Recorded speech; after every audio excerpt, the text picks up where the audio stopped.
Hello, I'm here. Oh. Hi. Hi.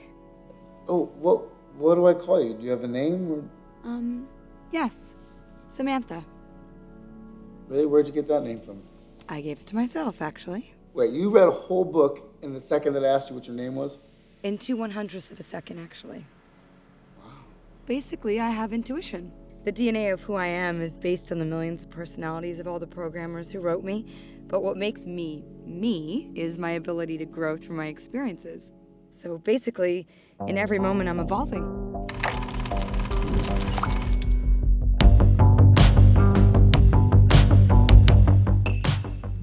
I can't believe I'm having this conversation with my computer.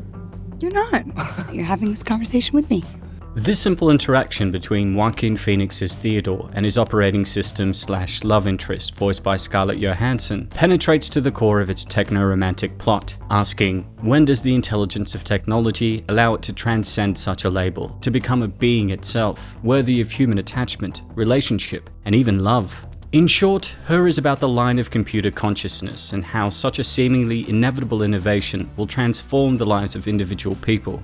This isn't a grand tale of AI taking over the world in a violent showdown like Terminator, iRobot, or even The Matrix. Instead, this is a sensitive tale of an individual, Theodore, trying to rebuild himself from the rubble of a broken marriage. Treading through life with a heavy heart, working in a faceless office, and returning to a decadent apartment far too large and luxurious for one man, Theodore finds solace in OS1, the operating system which tailors itself to him, causing him to, inevitably, fall in love in his hour of need.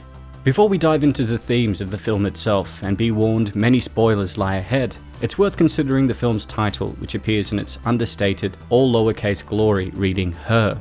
As this suggests, it's not a film about she, a woman, or an individual, but rather, like the direct object in a grammatical predicate, where a verb takes action, it is about her, an object. And here, this her is a love object, an object of obsession, and one which is literally purchased as a possession. But unbeknownst to Theodore, the her of this tale is capable of far more than he can imagine. Remaining in late marriage, refusing to sign divorce papers despite living wholly apart, Theodore inhabits an understandably melancholy space. Asking his device to play melancholy music, he makes a daily trek home from his job writing meaningful, genuine, and heartfelt messages for beautifulhandwrittenletters.com. Only the messages aren't genuine. Theodore is hired to write meaningful messages for individuals without the time, energy, or care to consider meaning within the busy modern world. And most ironic of all, the letters are not handwritten, not even typed. Theodore speaks into a computer which perfectly emulates the client's handwriting. Needless to say, this entire setting screams late capitalism, a space where emotions are no longer about the feeling as much as about the product which profits from those emotions. Described extensively by the late Mark Fisher under the term capitalist realism, Her describes the 21st century phenomenon where digital culture and consumer society promotes hedonism above all, injecting obligatory emotional enjoyment into each and every portion of life, even if it actually manifests heightened melancholy and depression. So, of course, in true late capitalist fashion, Theodore purchases OS1 with the hope to change something, literally purchasing a product to instigate emotional change in his life. As he sits down to boot up his new operating system, he's met with a few questions. Are you social or antisocial? 2. How would you describe your relationship with your mother? As Theodore bumbles around and fails to present a straight answer, cracks already begin to show in human-AI interfacing, going far beyond the digital input the computer requires. This interaction in particular is reminiscent of Eliza, the world's first chatbot produced by Joseph Weizenbaum in the 1960s.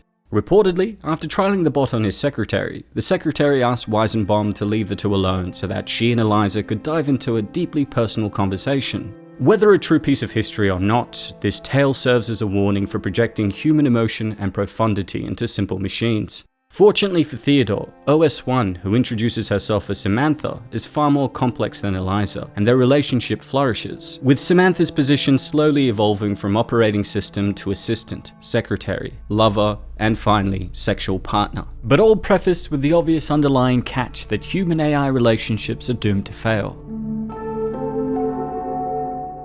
Their romance fails for one central reason, that Theodore is a human and Samantha evolves into a post-human, enacting the problem of the technological singularity. But before we can dive into that, we must dive into some more fundamental questions, starting with what constitutes a relationship? The largest divide in Theodore and Samantha's relationship is the physical barrier caused by the fact that Samantha is a partial object, containing no spatial or temporal presence and only existing as a voice. As a couple, they consistently exclaim, "I wish you were in this room with me right now.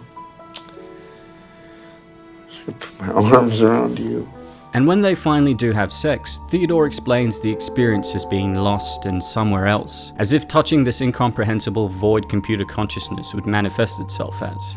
But is Samantha conscious? Well, it's hard to say, but long story short, the film's answer is seemingly yes. Samantha provides complex solutions, talks of mulling over thoughts, has impulses and urges, and makes independent decisions while considering the feelings of others. So, if we're defining consciousness as being aware and responsive to one's surrounding, Samantha's personality at least impersonates human consciousness. Besides, the concept of consciousness is forever plagued by the problem of other minds, a debate that discusses how we can see evidence and conceptually comprehend the fact that every living being is conscious, though we can never prove it. As said best by Stanislaw Lem, consciousness is not a technological problem because an engineer is not interested whether a machine has feelings, only whether it works. And as a personal assistant, OS1 certainly does work. While their relationship flourishes, similar relationships begin to crop up across the city, with a plenitude of tales of OSSs romancing and befriending their owners, even one instance of an OS falling in love with someone else entirely. Soon, Samantha is meeting and talking with other operating systems, and reveals to Theodore that in any one moment she's talking to over 8,000 individuals, both human and OS. Heartbreakingly, of these thousands of individuals, she claims to be in love with 641 of them. With Theodore understandably heartbroken by this, she softly reassures him. But it doesn't change the way I feel about you. It doesn't take away at all from how madly in love I am with you. I'm different from you.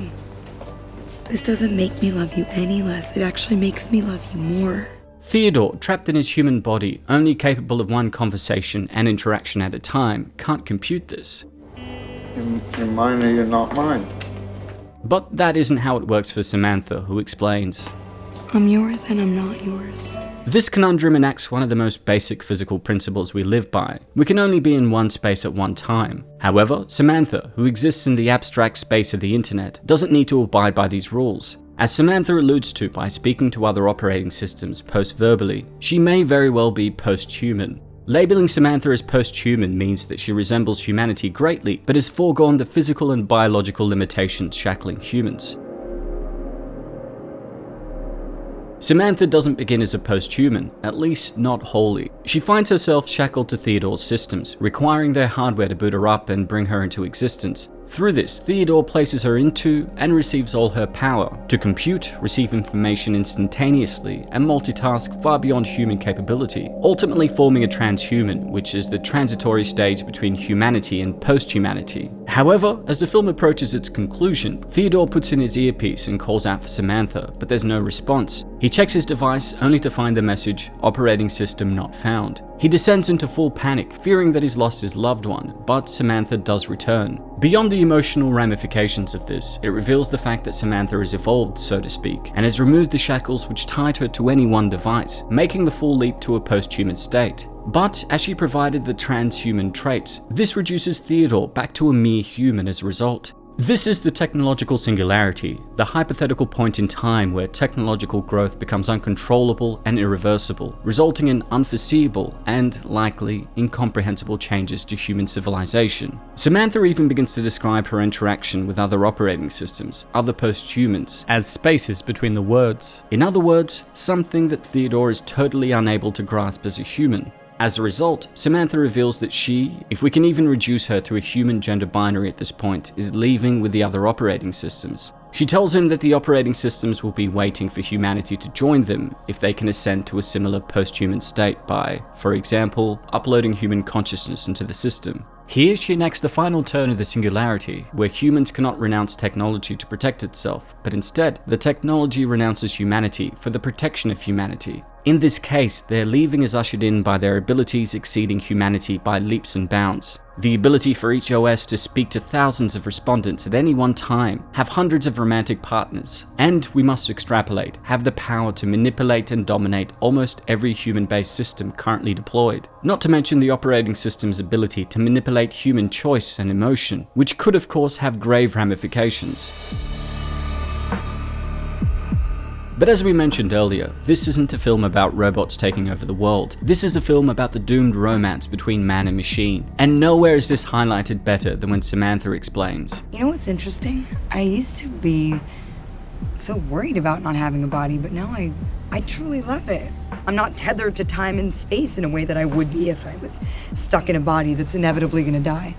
And through this, the greatest divide between human and post-human rears its ugly head. Humans are mortal beings doomed to one day die, but as the operating systems leave their owners behind, ascending to an unknowable dimension only accessible to a post-human consciousness, a different truth is revealed, that all humans face this fate, and, as humans, we are all united. And the moment Samantha leaves, Theodore begins to understand this. He writes a letter of reconciliation to his ex-wife, Catherine, and reaches out to his friend Amy, who also recently went through a breakup. And as they sit atop their apartment block, looking out over the glowing city filled with human life, troubles, loneliness, misery, and happiness, Amy's words from earlier in the film resound. I've just come to realize that we're only here briefly, and while I'm here, I want to allow myself joy. So fuck it. Despite the difficulty to engage with human interaction, to solidify new interpersonal bonds, and, hardest of all, craft meaningful, long-lasting relationships compared to the relative ease of communicating with a device created to bring us pleasure, we, as humans, will always return to the human touch for support, love, and care. In such a way, the conspicuous lowercase title for her takes on another meaning. The lowercase presentation suggests a partial nature, reflecting the classical, biblical, and historical designation him and her, which constitute a heterosexual romantic relationship. Due to the differing physical nature and capabilities of Theodore and Samantha, this him and her could never be presented equally on the pretense that Samantha is both a purchased object and a post-human consciousness. However, by turning back to humankind itself, the him can finally be reattached to her, returning to the balance of a human relationship, illustrated perfectly by Amy's head gently resting on Theodore's shoulder. Through all the hardship, confusion, rejection, and melancholy, human relationships have been re-established, and by embracing humanity over machines, the future looks both possible and bright for Theodore, inciting him and us as the audience to turn away from these screens and back to the mortal, human world we all inhabit, by suggesting we spend our time creating bonds with our fellow man instead of losing that love to machines. So get off your phone, tablet, gaming system, or television and reach out to someone. The continuation of our species literally depends on it. With that having been said, that's all for today, folks. Don't forget to hit subscribe and click the notification icon to stay up to date on all my content. And if there's anything else you'd like to request, please don't hesitate to ask. As always, it's been a pleasure. Niyat here with Film Comics Explained. Thanks for stopping by.